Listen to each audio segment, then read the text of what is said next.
The saltwater didn't destroy your boat. The boat was never built for the saltwater. $65,000 for a new center console maintained by the book, and 18 months later, a marine surveyor's report that reads like a disaster assessment.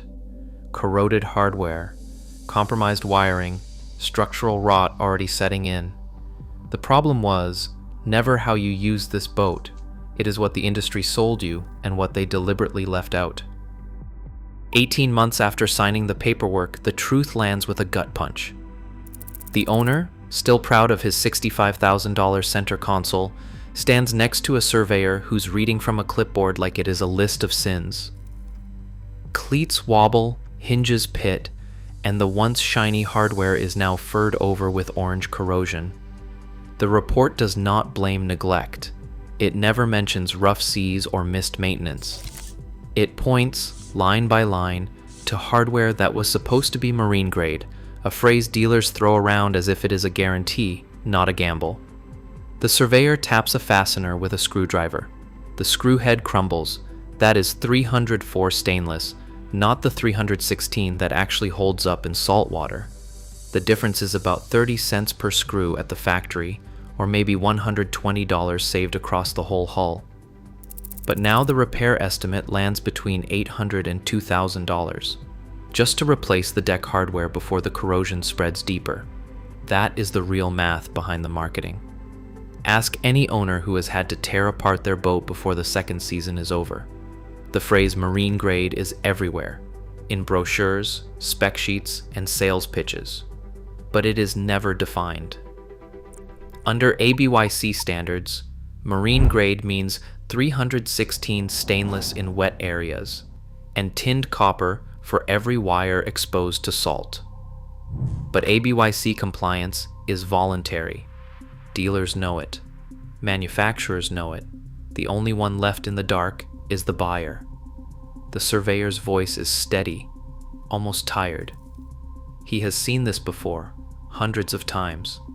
They call it marine grade, he says, but the only thing that is guaranteed is the repair bill. The owner flips through the warranty booklet, looking for reassurance. Instead, he finds fine print that shifts every risk back onto him. Corrosion exclusions, maintenance logs, environmental damage clauses. The pride of a new boat dissolves into a stack of invoices and unanswered questions. How much did you really buy for your $65,000? And what exactly did marine grade ever promise you?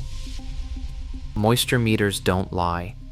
The probe sinks into the stringer and the reading jumps 18%, 25%, sometimes over 30%.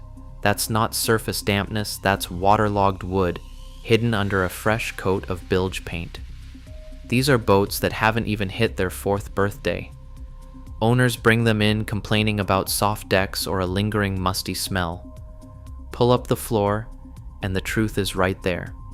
Black rot is spreading through a core that was supposed to be sealed for life. The brochure said composite stringers, but the invoice shows Douglas fir wrapped in a thin skin of glass. One screw hole, one missed dab of resin, and salt water does the rest. You can patch the top, but you can't unrot a stringer once the core is gone. The same shortcuts haunt the wiring. Pop an access panel, and you'll find bare copper running to bilge pumps and navigation lights. A BYCE11 calls for tinned copper, every wire, every terminal, because salt doesn't care about cost savings. Bare copper turns green, then black, then breaks. Owners call when their pump won't cycle, or their GPS flickers out on a night run. The fix is to strip out every inch of corroded wire and start from scratch. Rewiring a 22-foot boat runs $2,000 to $6,000 parts and labor. That's not a scare tactic, that's a stack of invoices from this year alone. Dealers will point to the warranty, but the fine print is a trap. Corrosion is excluded. Environmental damage is excluded. Show them a moisture meter photo or a fistful of blackened wire, and they will ask for maintenance logs, flush records, proof you did everything right. The builder's margin is protected, your peace of mind is not. These are not rare cases, they're routine. Every shortcut, Every omitted barrier coat or downgraded wire is a bet that the owner won't notice until the warranty clock runs out. And when the rot is inside the hull or the wiring is green to the core, all that's left is the bill.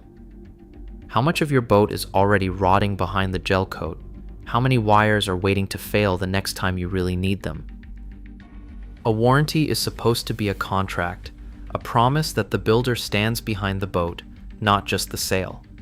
But look at the actual language in a Bayliner warranty denial from Florida's Attorney General files.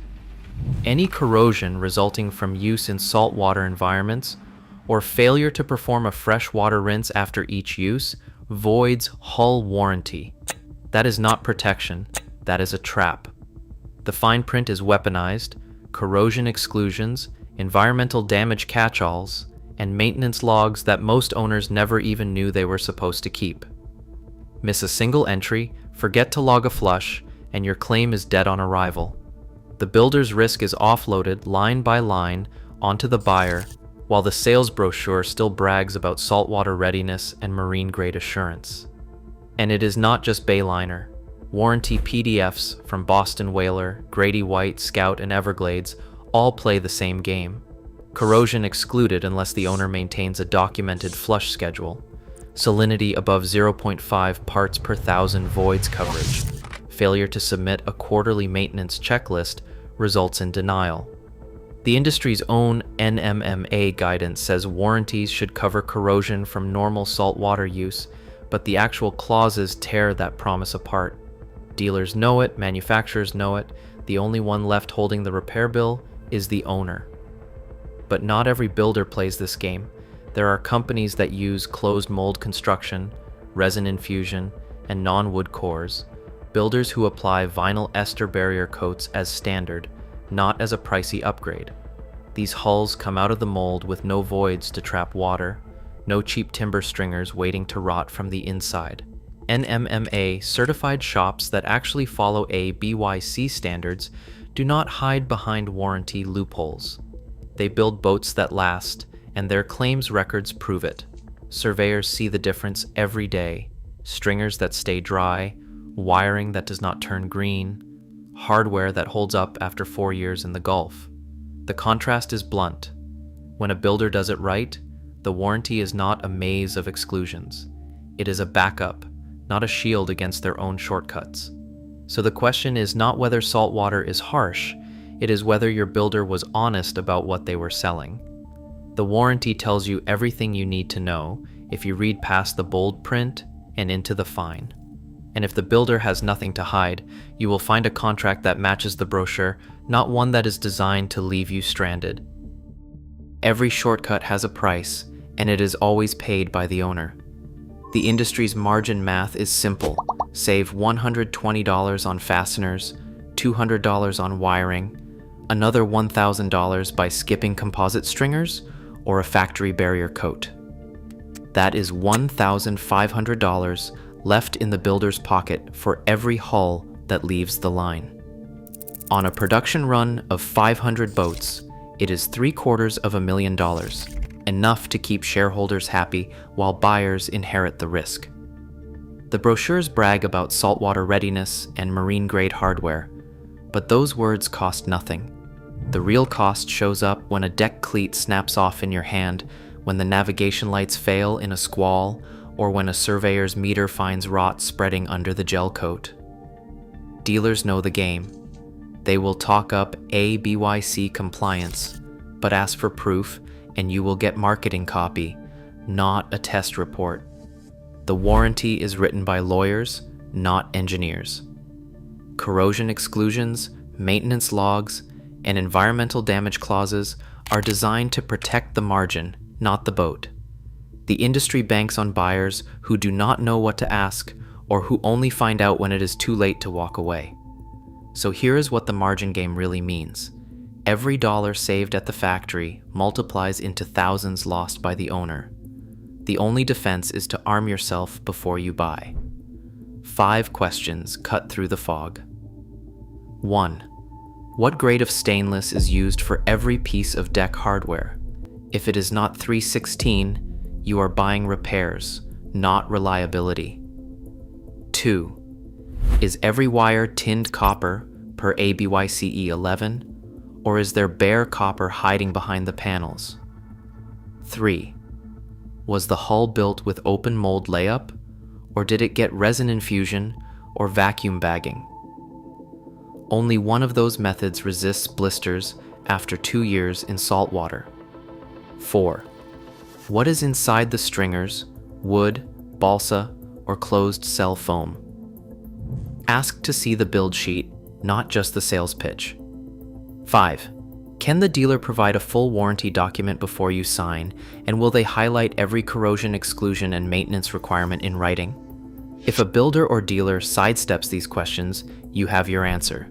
The margin is protected, but your investment is not. The only thing marine grade about most new boats is the price tag. The rest is a bet that you will not notice the shortcuts until you are left with the bill. Every season, I find new boats with rotten cores and corroded wiring sold as marine grade by dealers who know exactly what saltwater does. This isn't a mystery, it's margin math, and the cost is yours to carry. The question is, how many more surprises are hiding below your deck?